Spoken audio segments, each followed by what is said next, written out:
been exploring New Zealand for almost 6 months, most of that with Delos tied up to the trusty dock in Auckland. But now it was time. The summer was over, and we were bound for the islands. Our boat handling skills were a little rusty, to say the least. Brady almost missed the trip entirely, and I nearly struck a piling, leaving the slip. That was a close pull over there.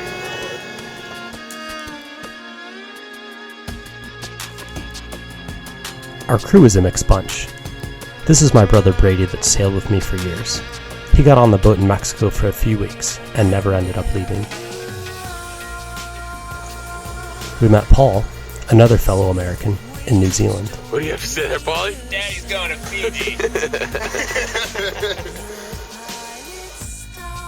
We met Darren, an Australian, while working in Auckland. He's a great dancer and drinks rum like water.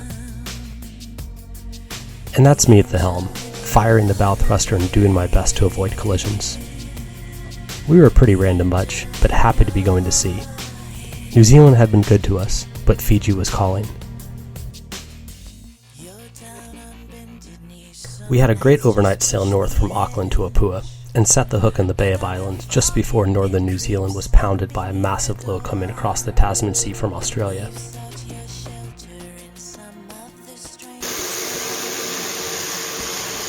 Well, this is our trusted little anchorage in Opua Bay of Islands. We've been pinned down here for about, it's Sunday. We got in on Thursday, and looks like we've got another couple more days before this low blows through, but man, it's been blowing 30 and raining. We haven't been off the boat, and it's gnarly.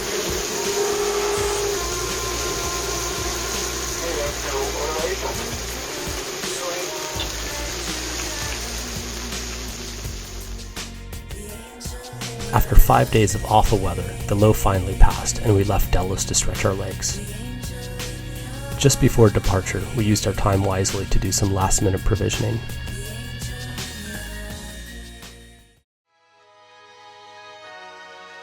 We motored out into the windless blue that the low left behind, knowing that we'd need to work hard to find breeze the first few days. It was either leave now, or risk being pinned down by another low coming across the Tasman, which we definitely didn't want to happen. Knowing there was a band of wind out there somewhere, we decided that cranking up the Iron Jenny was the thing to do, so we headed out and pointed the bow north in search of breeze.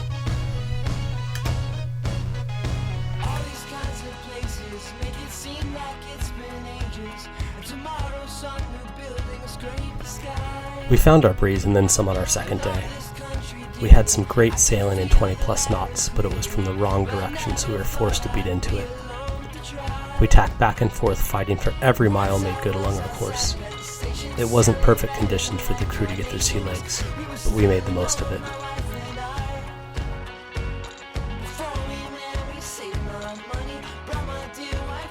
There was plenty of time to contemplate life, your existence, and what in the hell you were doing on this boat way out in the middle of the ocean.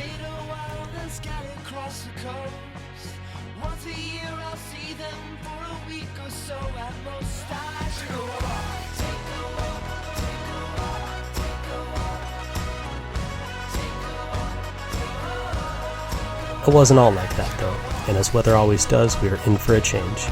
Soon enough, we found ourselves with a great angle to the wind, making awesome boat speed and under sunny blue skies.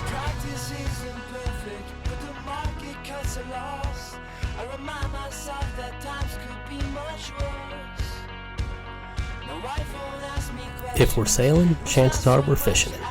Along with the good weather came our first catch of the trip. It was a skipjack tuna, not the best eating, but we were stoked. Any fish is a good fish.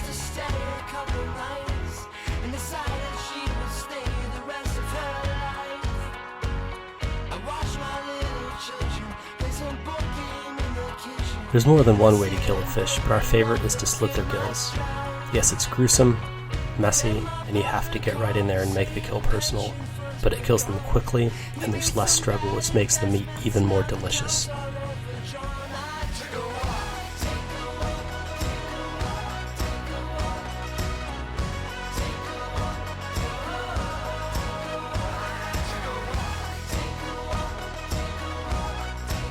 In fact, over the next few days we had a great run of fish. Sometimes you just get on a roll and the fish jump on your hook. This was a real hot streak. Every time we sat down for our daily sundowner, the whirl of the reels or the snap of the handline broke the silence. We would all jump to attention and scream, "Fish on!" and go about our assigned duties and positions.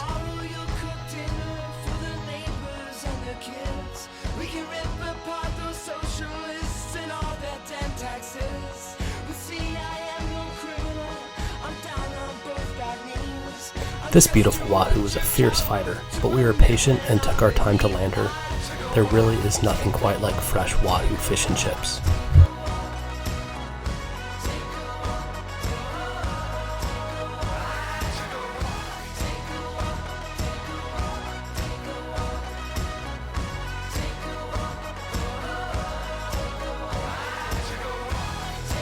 Between filleting fish and washing blood off the deck, we found time to watch a few movies and just plain relax.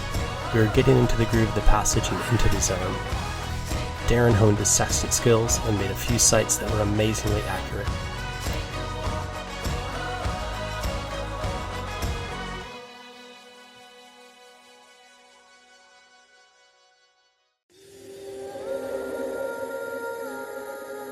But mostly it was just sailing.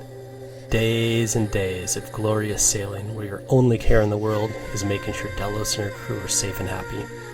I can sit on the bow for hours just watching the waves and clouds roll by. Here you can be alone with your thoughts and find space even on a 53-foot boat with 3 other guys.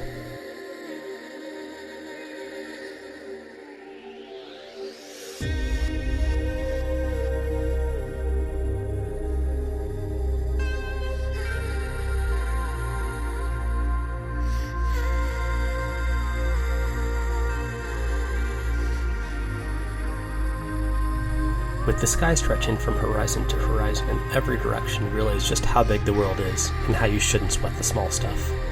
Everything else, important or not, is left behind in that moment and you're focused on the here and now. This is my favorite thing about long passages. Your responsibilities are clear.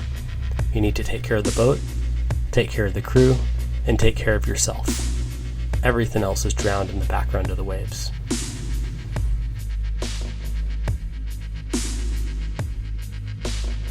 We bailed on our plans to go to Minerva.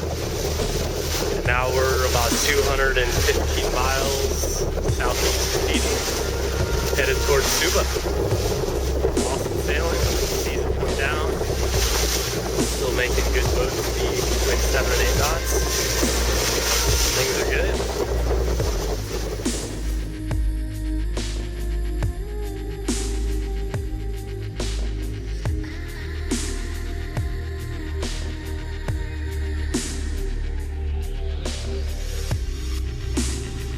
As we closed in on Fiji, we were welcomed by a pod of dolphins, which I found to be a sign of good fortune.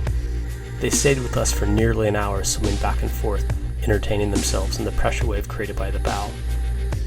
Sometimes, they roll on their sides to catch a glimpse of these strange creatures on the other side of the barrier that is their home.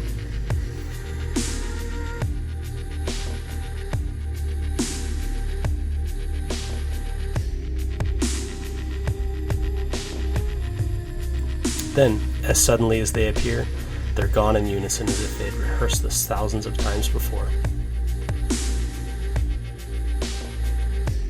Along with our first glimpse of land came the beautiful smells of a tropical island.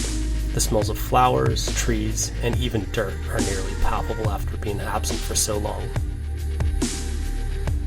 We set the hook in the calm harbor directly in front of the Suva Yacht Club and got checked in with customs and immigration just in time to make happy hour at the yacht club. This wasn't the fastest passage for Delos. In fact, it took us nearly 9 days to sail the 1,000 miles between New Zealand and Fiji. We spent a lot of time drifting in the light breeze, but we didn't mind. We were just happy to be on our adventure and enjoy a delicious Fiji bitter.